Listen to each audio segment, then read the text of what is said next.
Alright, today we are talking about multiplication. It's simply a shorthand for addition, nothing more, nothing less. When we say 3 times 4, we just mean, hey, there's 3 4s, or 4 plus 4 plus 4.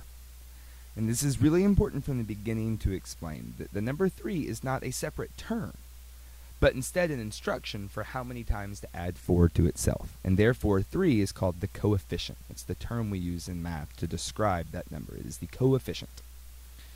Just like in language, when you say something like the tall tree, there's only one noun in that sentence. There's only one term. A noun in English is the same as a term in math.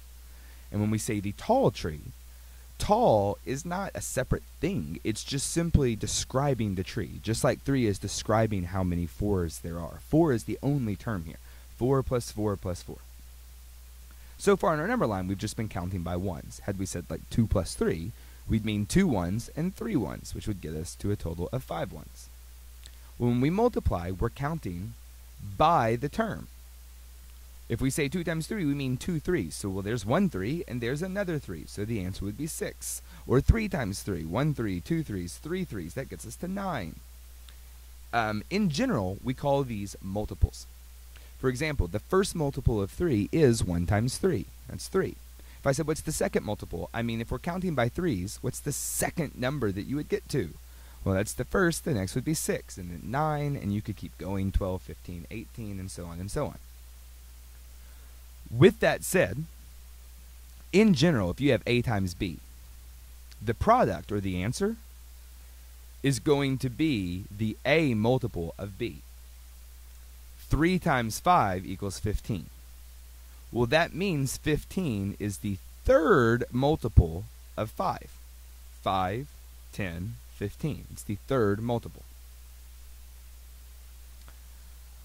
With this in mind, we can define multiplication as the sum of A segments, each of length B. So if we have a segment, you could even think of like, building something. If you have a piece of wood that is 4 inches long and there are 3 of them, then the length when combined is 12 inches. It's conventional to refer to this sum as the product to help separate addition and multiplication problems, but that's just titling things. Therefore, 15 is the third multiple of 5. This is also the beginning of thinking about what a unit really means. For example, there are 4 cups in a quart.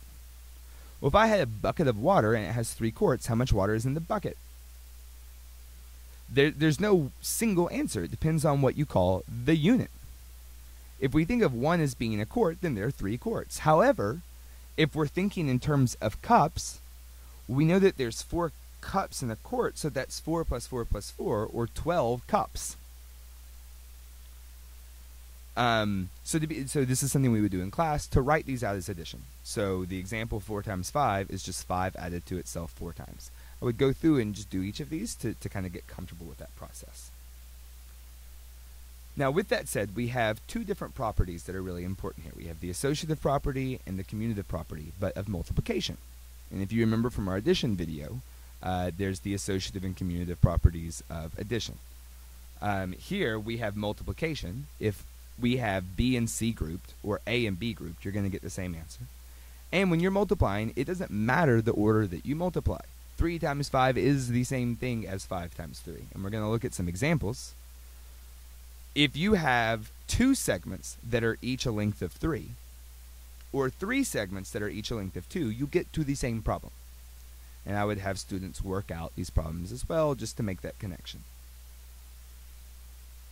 Now, this is a great time to talk about scientific notation. Scientific notation is really a critical component, and it's also one of our 8th grade standards. We're going to be working with this a lot more, and this is going to be our introduction. This is how old the universe is. This is not an overly easy number to just read. There's a lot of zeros. It's a long number. Scientific notation makes it easier to recognize a number's place value.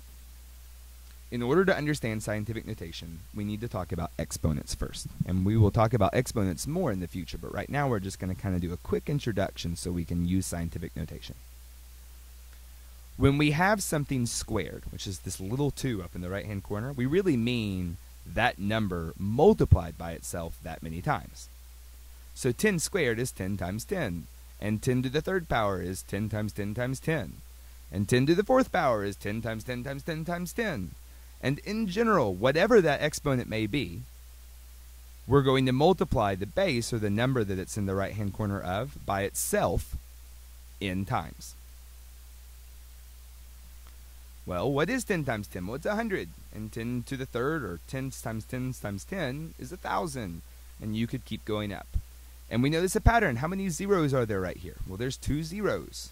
How many zeros are here? There's 3 zeros. And in general, however many zeros there are in this solution, when we have 10 as a base, that's going to be the exponent.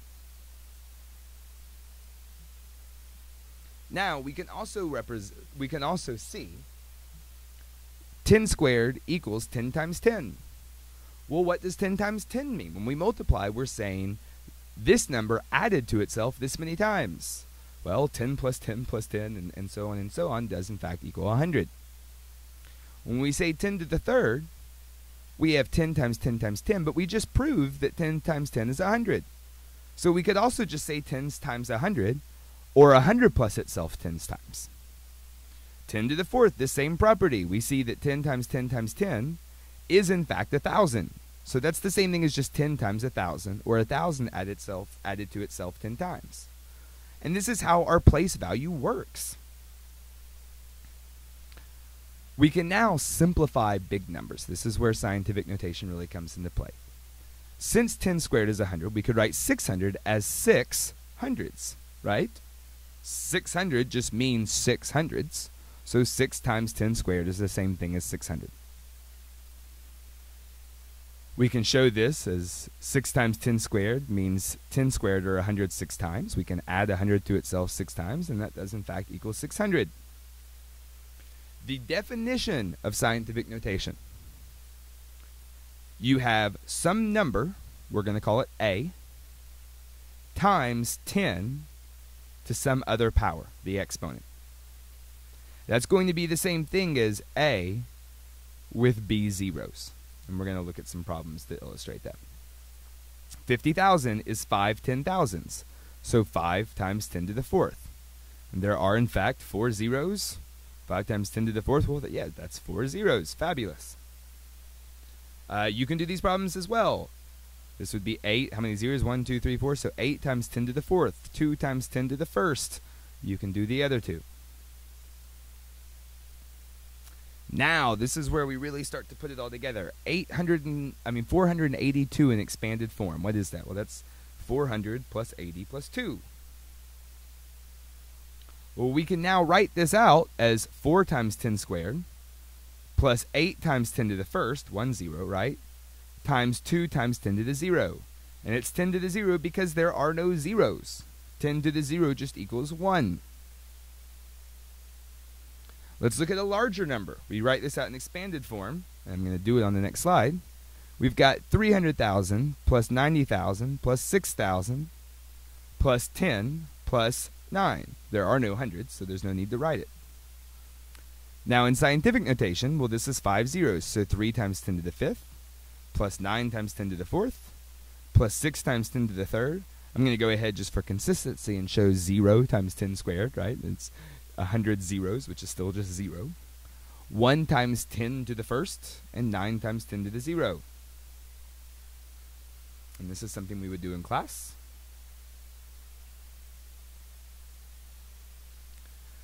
Now we're going to prove a property of exponents. 10 times 10 times 10. Well, 10 times 10 is 100, which is 10 squared, times 10, which is 10 to the first. Therefore, 10 to the third equals 10 squared times 10 to the first.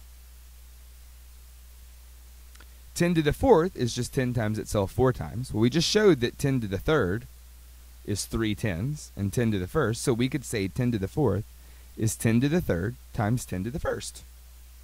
3 tens times 1 10. That's what that says. Or actually, we could go ahead and say, hey, this is 2 tens, that's 10 squared, times 2 other tens, 10 squared. 10 to the fourth equals 10 squared times 10 squared. This is equivalent to this. They are the same thing. In general, If we have 10 to the a power times 10 to the b power, right? 10 to the a times 10 to the b, we can add these exponents to figure out what the solution is going to be. A plus b, this equals 10 to the a plus b. Is that true? 3 plus 1, that's 10 to the 4. Or 2 plus 2, that's 10 to the 4. This is called the product property of exponents.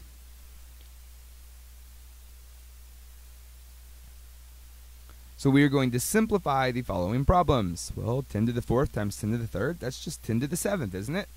6, 3, and 2, that's 10 to the 11th. 7 and 2, that's 10 to the 9th. I'll let you do that one. We can now extend our understanding of the associative and commutative properties of multiplication to solve more complex problems. If I said, what is this huge number times this huge number, you'd have to add this to itself that many times, which obviously would be almost impossible. But we can say, hey, this is just, well, this is 6 zeros. This is 4 times 10 to the 6th. And this is 9 zeros. That's 2 times 10 to the 9th. And now we just have multiplication, yeah? All right, well, we can get rid of these parentheses, can't we? 4 times 10 to the 6th times 2. And then we can use the commutative property to rearrange. Well, what's 4 times 2? That's 8. And 10 to the 9th times 10 to the 6th, we can just add those exponents and get 10 to the 15th. I'll let you do this one. Actually, here, do a bunch of them. This is an introduction to multiplication and scientific notation. If you have any questions, my email is evan.ryan.york@gmail.com. Thank you so much.